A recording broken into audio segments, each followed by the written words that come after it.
So nangyari talaga yan at dumako na tayo dito sa pagdating na actual footage to mga utol. Oh. Finally, US F-35 fighter jets arrive in Clark Air Base, Philippines for defense exercise. O kabilang din do sa multilateral maritime exercise na ginanap. Okay, nagaganapin. Mga karunungan, kaalaman, teorya, kasaysayan, hiwaga at mga bagong tuklas. Alamin natin. Ang ating matutunghayan ngayon mga utol ay ang actual footage ng mga barkong pandigma ng US at ng South Korea na nandito, dumaong dito sa ating bansa sa Pilipinas mga utol. At bakit nga ba sila nandito? Siyempre, buod sa multilateral exercises, siyempre lumalala yung tensyon sa West Philippine Sea. At ito po yung ating mga kalyado. Yan, mula kay Kuya Bok TV, pakisubscribe siya, pakilike na rin yung video. Ayan, dambuhalang barko ng Amerika at South Korea dumating sa ating bansa. At hindi lang yan ang inyong makikita mismo. Yung actual footage din ng mga fighter jets ng US na nandito sa Pilipinas o dumating. Okay? Tingnan muna natin to. Kaya no, ang laking dambuhalang barko ng Amerika ngayon ang nandito sa ating bansa. Para na rin siyang aircraft carrier sa laki. Ano kaya? Destroyer to? Laki. Ito po yung Manila Bay dito sa may Manila Ocean Park. Grabe ang laking barko nito mga kababayan. Oh. Ayan. Ayan yung hull number na tinatawag. Ayan yung dyan mo malalaman yung pag sinearch mo sa Google. Dyan mo malalaman kung ano yung pangalan ng barkong ito, kung saan siya kabilang at kung anong bansa. Ayan. Laki, no? Canadian yata to eh. Parang Canada yung ano. Doon nagkakamali. O yan mga utol, warship yan nandito sa Pilipinas. Sa kabila naman yan, nandyan yung Korean Coast Guard. Pero hindi natin makita nga dahil sobrang laki nitong barkong to, natabunan na yung Korean Coast Guard. No? Teka lang mga utol. Bago yan, pakita muna natin tong mula sa ANC 24/7. No? PH, US, Canada, Japan conduct multilateral maritime cooperative activity in West Philippine Sea. So yan po yung dahilan kung bakit nandyan yung mga barko na yan. At bukod pa dyan mga utol, dumating na sa Clark yung mga jet fighters ng US. The Philippines joins a maritime cooperative activity in the West Philippine Sea with the navies of the US, Canada, and Japan. Yan mga utol. Yan talaga yung mga kaalyado natin na siyang magsisilbing depensa natin kung sakaling grabe na kasi ang ginagawa ng China, 'di ba? At kung sakaling mahuuwi sa bakbakan, sa enkwentro, ito yung mga sasaklolo sa atin. Kasi alam naman natin, hindi natin kaya yung China. Kaya nga tayo binubuli niyan 'di ba? Nakikailan nyo nakitang binuli ng China yung US. Kaya tayo binubuli, alam nilang kaya nila tayo. Ngunit, hindi rin sila maka-atake ng husto dahil alam nila magre-retaliate tayo at napakatibay ng ating mga kaalyado. Yun yung isa sa mga dahilan yan. The Philippine patrol ship, BRP Andres Bonifacio, sailed with the U.S.-guided missile destroyer USS Ralph Johnson. They were joined by a Japanese destroyer and grabe, no? Ayan, mga utol. A Royal Canadian frigate. This is Canada's first time to hold a joint patrol with the Philippines. Ayan, mga utol, At para ipakita naman sa inyo, bago natin pagpatuloy yung sa kay Kuya Bok, ito yung mismong post ng Embassy of Japan in the Philippines. Ayan, united by a common vision. On June 16, Japan Maritime Self-Defense Forces, JS Kirisame, together with counterparts from the Philippine Navy, US Navy, and the Royal Canadian Navy, affirmed their commitment to strengthen regional and international cooperation in support of free open Indo-Pacific during the multilateral maritime cooperative activity in the South China Sea. Okay, ayan, pinakita nila sa post nila. Ayan yung ginanap na multilateral maritime activity sa West Philippine Sea. Canadian, Japan, US, Philippines. Okay?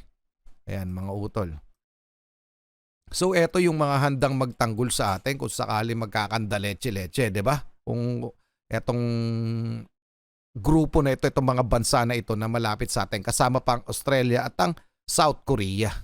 The two-day operation, which ended Monday, involved a series of maritime maneuvers to test the interoperability of the four navies. It also aims to ensure the safety of civil maritime navigation and the protection of the marine environment. Ayan, mga utol ha. So nangyari talaga yan at dumako na tayo dito sa pagdating na actual footage to, mga utol. Oh. Finally, US F-35 fighter jets arrive in Clark Air Base, Philippines for defense exercise. O kabilang din do sa multilateral maritime exercise na ginanap. Okay, nagaganapin. Ayan, mga utol. Ayan yung mga F-35 ng US. Oh. Nasa Clark Air Base na.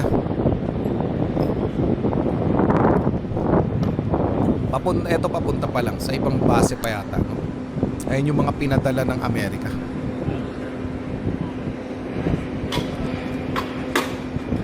Siyempre, kaya natin pinapakita para alam natin na seryoso ang US sa kanilang sinumpaan.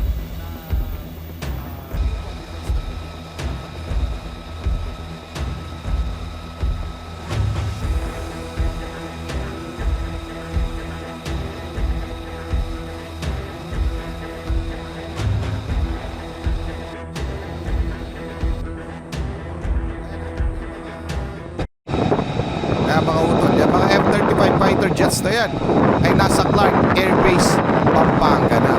Utol, kasama ng mga barkong pandigma ng US, South Korea, Japan at ng Pilipinas. Okay, mga utol, ayan, actual footage yan, i-deploy para makita nyo. US F-35 fighter jets arrive in Clark Air Base, Philippines. Okay, nandito na yan. Mamaya papakita ko sa inyo kabuuan. Okay? Bumalik na tayo dito kay Kuya Bok sa kanyang personal vlog to, no? Na talaga nakita niya dyan sa Manila. Okay? Ayan. So abangan na lang natin yung alis nito. Ito pala yung Manila Bay view mula dito sa Manila Ocean Park. Ang ganda ng ano rito, no? So sa mga pwede kayong mamasyal rito, sa totoo lang, mga utol, itong namang US Navy Fleet, 7 US Navy Fleet, kung hindi ako nagkakamali, nandito lang yan. Ito yung umiikot dyan sa buong Indo-Pacific. At alam ko, nakabase sila sa Japan. O kung hindi sa South Korea, sa Japan sila nakabase. So, napakalapit lang. At meron na rin mga barkong pandigma ang US na nandito sa Pilipinas. Just in case mag-escalate yung issue, yung tension dyan sa West Philippine Sea dahil sa ginagawa ng China, mga utol. At kaya ako naman to pinakita sa inyo para na rin malaman natin na hindi naman talaga tayo papalugi. Kumbaga, kung ano man ang gawin ng China, kung ito'y mandidigma na, tayo nakahanda. Yung depensa natin nakahanda. Yan po yung ginagawa ng ating gobyerno sa pagtulungan sa like-minded na bansa ng araw yung mga kakampi natin. So, alin mga yon, itong mga binabanggit ko, yung Japan, South Korea, Canada, Australia. So, nandyan lang yun sa paligid natin. At itong US Navy ay talaga nakahanda kung ano man. Pati dun sa mangyayari kung sakali may mangyari sa Taiwan. Okay, papakita ko na sa inyo itong mismong footage nitong US Death Fighters. Ayan na po.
So ayun lamang mga utol, pinakita ko lang sa inyo kung na hindi tayo nag-iisa sa laban na ito. Kaya sana tayo mga Pinoy ay magkasundo-sundo kasi baka meron mga Pinoy na kumakampi pa sa China tayo po'y kinakawawa na ng China.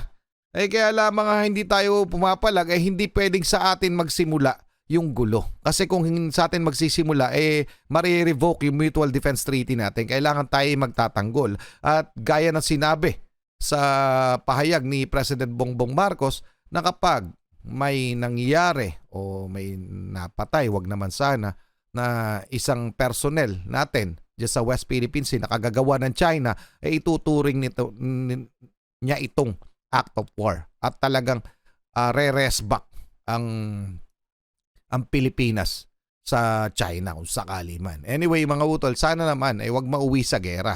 Sana naman matauhan itong China. Pero kung magkaganon man, kaya ako nga pinapakita sa inyo na alam nyo na naghahanda talaga tayo sa napipintong gera. Kung ano man ang gawin nitong China ay nakahanda na po ang Pilipinas para dyan. Ngunit, syempre, sino bang gusto ng digmaan? Syempre, kahit ako ayokong mauwi doon. So, ang problema naman talaga dito China lamang Hindi naman kung ano pang bansa mali yung sinasabi nila na tayo'y nagsisimula o tayo nagpo-provoke ng mga kaletsehan dyan sa West Philippine Sea. Sila po yung nananakop ng teritoryo itong China. Mga utol, comment na lang ang inyong opinion.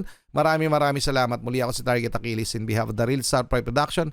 Ay nagpapasalamat sa walang sawa niyong pagsuporta. Kayo mag-ingat, keep safe, God bless. At saludo po ako sa inyo lahat. Maraming salamat.